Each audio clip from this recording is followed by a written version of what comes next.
guys, ang ganda ng lugar. Ngayon gabi na, mag-alas 7 na ng gabi. So, dapat umalis kami na ng bahay kanina ng alas 4. Kaya lang, hindi kami nakalis-alis ng bahay gawa sa may ano guys, may module sa ano. Kasi sa nakakaalam, diba? Nag-ano ako ng sa I am worldwide sa may barley. So, ang kinagandahan sa barley guys is hindi ka lang nagbebenta, kundi makakatulong ka pa rin sa mga tao na may karamdaman sa kalusugan nila. At kapag nakapag-join ka guys sa ano na yan, sa I am worldwide, hindi ka lang member, kundi lahat doon is maging kaibigan, no? Maging magkakilala kayo ng maayos.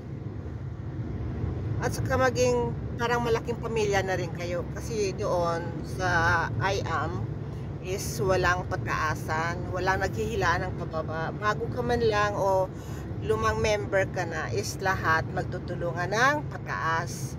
Yung mga nasa taas, pinupush nila yung mga maliit na sa baba. Nasa ganon ay marating doon ng mga maliliit na bagong member yung nasa itaas.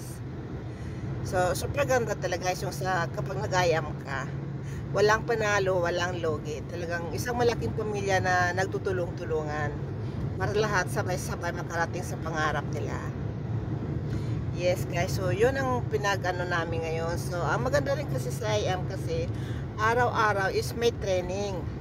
At isa pa ang training kapag yung mga magagaling na mentor ang magtuturo, usually is may bayad yung mga ganon. Pero sa IAM is totally free. Libre talaga yan, kaya sinong ayaw, di ba? So kaya ako minsan, pagkatapos namin kumain, maaga pa ako nagluto ng hapunan. Pagkatapos namin kumain, talagang bilis-bilisan ko na ng kumain. Minsan, inuman ko lang tubig, nang sa ganun mahabol ko yung pag-start ng training. Or kagaya ngayon, itong week na ito is 8 days, meron kaming module. So, super ganda ang pag nasa IAM ka. Basta nagustuhan ko talaga. Unang-una, yung product is super in demand. Lahat ng taong may problema sa kalusugan nila is talagang bumibili sila ng barley. Tsaka isa pa, user din ako. Kaya, ako na mismo magsasabi na super ganda ang barley talaga.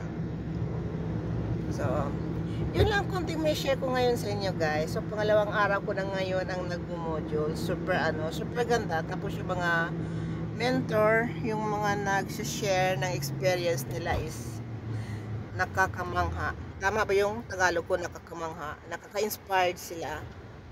Dahil unang-una ang galing nila, tapos yung na-experience nila is talagang na-share nila sa mga maliliit. Pero lahat naman umatin dyan, walang maliit is walang malaki. Pero compare sa experience nila, is ako nag-start lang ako itong nakaraan ng August.